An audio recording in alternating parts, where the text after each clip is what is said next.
आज हम क्रिया के बारे में जानेंगे। क्रिया अर्थात वर्ब। वर्ब के दो भेद होते हैं, अकर्मक क्रिया और सकर्मक क्रिया। इसको हम बाद में समझेंगे, उससे पहले हम क्रिया की डेफिनेशन जान लेते हैं। तो क्रिया क्या होता है? जिस शब्द से किसी कार्य का होना अथवा करना पाया जाए वो क्या होता है? क्रिया कहलाता है। उसके अंतर्गत क्या क्या हो सकते हैं? एग्जाम्पल के तौर पर जैसे हंसना, रोना, खाना, पीना, गाना, जाना, आना, ये सब क्या है? क्रिया ही है। तो इस क्रिया को हम दो भागों में डिवाइड कर सकते हैं। वो कौन कौन से हैं?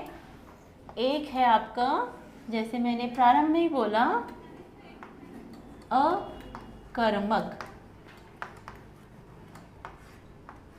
अकर्मक का अर्थ है जहाँ कर्म ना हो, अर्थात कर्म रहित, कर्म रहित, कर्म के बिना। और नेक्स्ट है सकर्मक। सकर्मक में क्या होगा? कर्म सहित। तो हम लोगों ने जान लिया कि अकर्मक क्या होता है, जो कर्म रहित होता है, और सकर्मक क्या होता है, जो कर्म सहित होता है। अब अकर्मक और सकर्मक का परिचय जान लेते हैं कि अकर्मक कौन से वाक्यों के लिए होते हैं और सकर्मक कौन से वाक्यों में पाए जाते हैं। तो अकर्मक क्या होता है? अकर्मक जिन क्रियाओं का फल सीधे सीधे कर्ता पर पड़ता है वो क्या कहलाते हैं? अकर्मक क्रियाएं कहलाती हैं। कुछ एग्जाम्पल के द्वारा समझने की कोशिश करेंगे। जैसे कि एग्जाम्पल है, राधा रोती है। जैसा कि हम लोगों ने डेफिनेशन में पढ़ा था, जिन क्रियाओं का फल सीधे कर्ता पर, क्रिया का फल सीधे कर्ता पर पड़ता है वो क्या कहलाता है? अकर्मक क्रिया कहलाती है। तो अकर्मक क्रिया है, तो यहाँ क्रिया क्या है? रोना। रोना जो है क्या है? क्रिया है। और कर्ता कौन है यहाँ पे? जो है राधा है। तो इसका सीधा सीधा फल किस पे पड़ रहा है? कर्ता पर पड़ रहा है। इसी प्रकार से एक दो उदाहरणों के द्वारा और हम इसको क्लियर करेंगे। और क्या उदाहरण हो सकता है? मोहन हंसता है। मोहन क्या करता है? हंसता है। मोहन हंसता है में क्या हो रहा है? इसमें भी हंसना क्या हो रहा है? क्रिया हो रही है और इसका फल सीधे सीधे कर्ता पर पड़ रहा है। तो क्या हो रहा है? ये अकर्मक क्रिया हो रही है। ऐसी सिचुएशंस जहाँ पे भी आपको दिखता है सीधा सीधा प्रभाव किस पर पड़ता है? जो कार्य को करने वाला है उस पर पड़ता है, तो ये क्या क्या कहलाता है? अकर्मक क्रिया कहलाता है। इस प्रकार से हम सकर्मक को भी समझेंगे कि सकर्मक क्रियाएं क्या क्या हो सकती हैं। सकर्मक क्रिया को पहले हम समझेंगे कि सकर्मक क्रियाएं होती क्या हैं। तो सकर्मक क्रियाएं उन वाक्यों में होता है प्रायः जिस क्रिया के साथ कर्म हो, अथवा जिस क्रिया के साथ कर्म हो और अथवा क्या होगी? कर्म की कोई संभावना भी अगर हो रही है, अगर कोई संभावना भी है कर्म की, तो भी वो किसके अंतर्गत आएगा?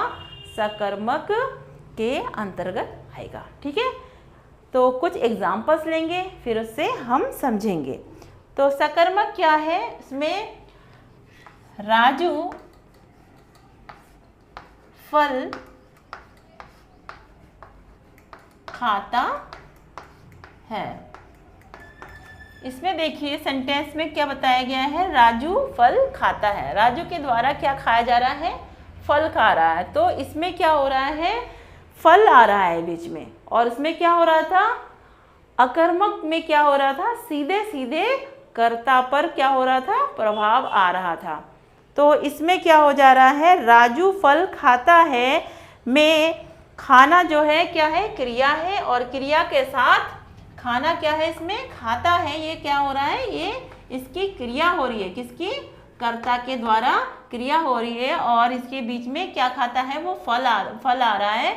तो ये सीधे सीधे नहीं होके भी क्या हो रहा है, इस पे प्रभाव डाल रहा है, किस पे, कर्ता पर प्रभाव डाल रहा है। और क्या हो रहा है, इसमें फल खा रहा है, खाने के लिए भी उसे कुछ होना चाहिए ना, फल है। तो अगर फल नहीं भी है, राजू अगर खाता भी है तो क्या खाता है, फल खाता है। तो ये क्या क्रिया कहलाएगी, सकर्मक क्रिया कहलाएगी।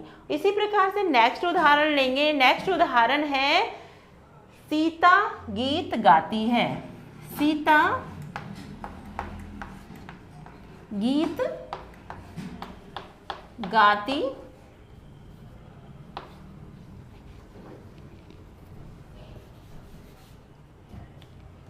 सीता गीत गाती है। तो सीता के द्वारा गीत गाया जा रहा है। इसमें कर्ता कौन है, ये सीता है, और गीत को कौन गा रहा है, ये कर्म हो रहा है।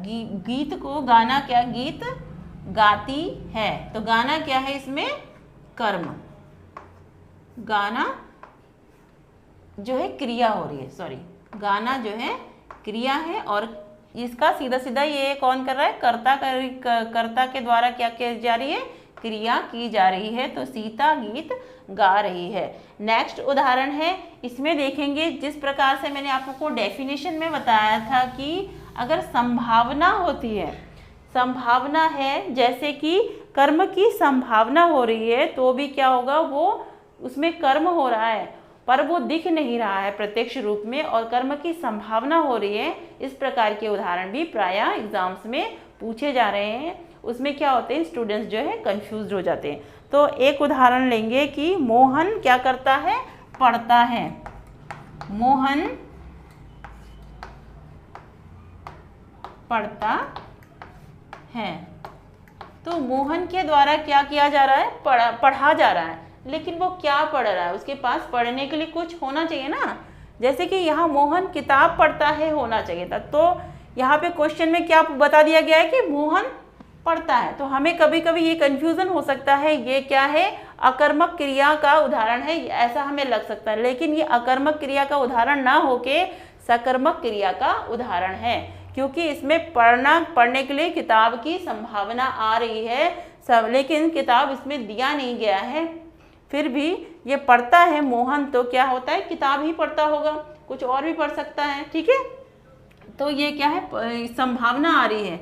तो ये क्या हो रहा है, मोहन क्या है, किताब पढ़ता है। ये भी सकर्मक क्रिया का ही उदाहरण है। इस प्रकार कैसा हो सकता है, नेक्स्ट उदाहरण क्या हो सकता है, शीला खाना बनाती है। तो खाना किसके द्वारा बनाया जा रहा है, शीला के द्वारा बनाया जा रहा है। राम पतंग उड़ाता है। इस प्रकार के प्रश्न जो है प्रायः देखे जाते हैं, लेकिन मोस्टली इस प्रकार के भी एग्जाम्स आजकल पूछे जा रहे हैं, जिससे कि स्टूडेंट भ्रमित हो जाते हैं। तो इस प्रकार के और भी उदाहरणों को आप अपनी बुक से ज़्यादा सॉल्व करें, ताकि आपके डाउट्स जो हैं अच्छे से क्लियर हो जाएं, ठीक है।